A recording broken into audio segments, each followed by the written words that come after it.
নমস্কার বন্ধুরা, পৃথাকুন্তির পাকশালায় সবাইকে স্বাগত। আশা করি সবাই খুব ভালো আছেন। চলে এলাম আরও একটি নতুন রেসিপি নিয়ে। আজকে আমি করলাম আলু, মটরশুঁটি আর পনির দিয়ে একটি অসাধারণ রান্না। নিরামিষ দিনে এইরকম একটি রান্না থাকলে আর কি চাই। তাহলে চলুন দেরি না করে দেখিয়ে দিই এই রান্নাটি আমি কি করে করলাম। তাহলে চলুন শুরু করি। এখানে আছে 120 গ্রাম মটরশুঁটি, 115 গ্রাম পনির, আর আছে দুটো বড় সাইজের আলুর টুকরো এরকম ছোট করে কেটে নিয়েছি। এখানে আছে একটা বড় সাইজের টমেটো বাটা,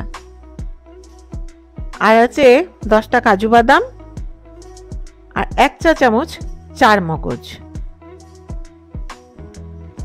এই চার মগজ আর কাজু বাদামটা একসাথে বেটে নেব। বাকি উপকরণগুলো রান্না করতে করতে বলে দিচ্ছি। গ্যাস অন করে একটা কড়াই গরম করে নিলাম। দিয়ে দিলাম 2 টেবিল চামচ সর্ষের তেল। তেলটা গরম হয়ে গেছে, ফ্লেমটা কমিয়ে দিয়ে দিলাম পনিরের টুকরোগুলো। হালকা গোল্ডেন ব্রাউন করে ভেজে নেব। দুদিকে হালকা গোল্ডেন ব্রাউন করে ভেজে নিচ্ছি।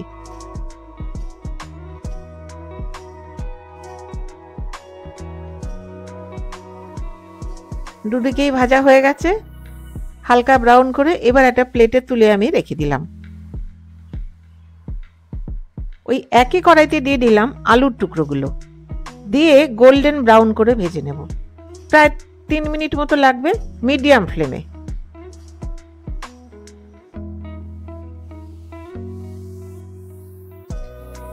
আলুগুলো ভাজা হয়ে গেছে একদম গোল্ডেন ব্রাউন করে। এবারে এর মধ্যে দিয়ে দেবো টমেটো বাটা। দিয়ে দিলাম টমেটো বাটা, হাফ চা চামচ হলুদ গুঁড়ো, হাফ চা চামচ লঙ্কা গুঁড়ো, হাফ চা চামচ আদা বাটা দিয়ে এটা কয়েক মিনিট আমি কষিয়ে নিচ্ছি লো টু মিডিয়াম ফ্লেমে।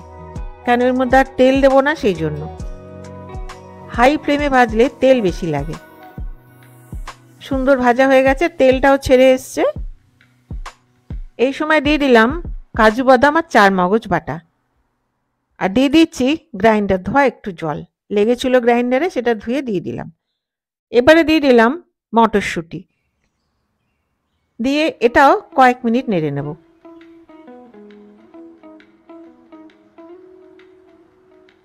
ব্যালেন্সের জন্য দিয়ে দিলাম 1/5 চা চামচ গুঁড়ো চিনি। যারা চিনি খাবে না তারা দেবে সুগার ফ্রি ডাস্ট।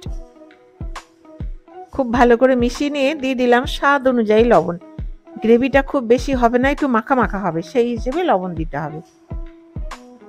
লবণটা দিয়ে আরও একবার খুব ভালো করে কষিয়ে নিচ্ছি।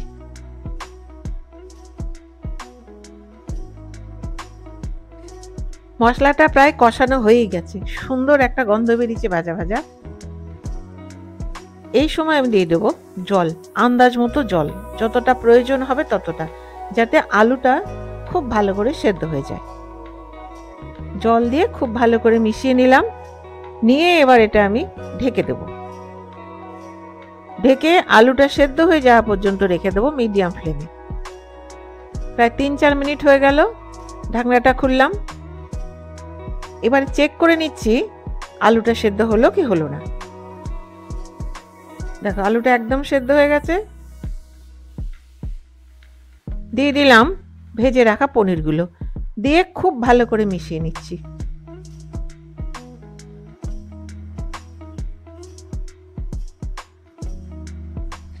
এবারে এটা ঢেকে আমি 2 মিনিট রেখে দিচ্ছি।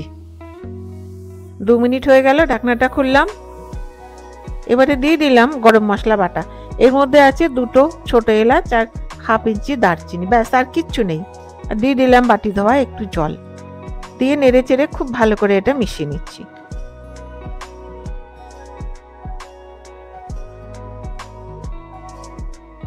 দিয়ে দিলাম 4টে চেরা কাঁচা লঙ্কা, আর দিয়ে দিচ্ছি সামান্য পরিমাণে ঘি, প্রায় হাফ চা চামচ। খুব ভালো করে মিশিয়ে নিলাম এটা। রান্নাটা প্রায় কমপ্লিট। গ্যাসটা বন্ধ করে দিলাম, ঢেকে 5 মিনিট রেখে দেব। 5 মিনিট হয়ে গেল, ঢাকনাটা খুলে এবার একটা বাটির মধ্যে তুলে নিচ্ছি। দেখো দেখতে কত সুন্দর হয়েছে, খেতেও কিন্তু ততোধিক সুস্বাদু। নিরামিষ দিনে পেঁয়াজ রসুন ছাড়া এইরকম একটা পনিরের তরকারি থাকলে আর কি চাই। চটজলদি অথচ সুস্বাদু।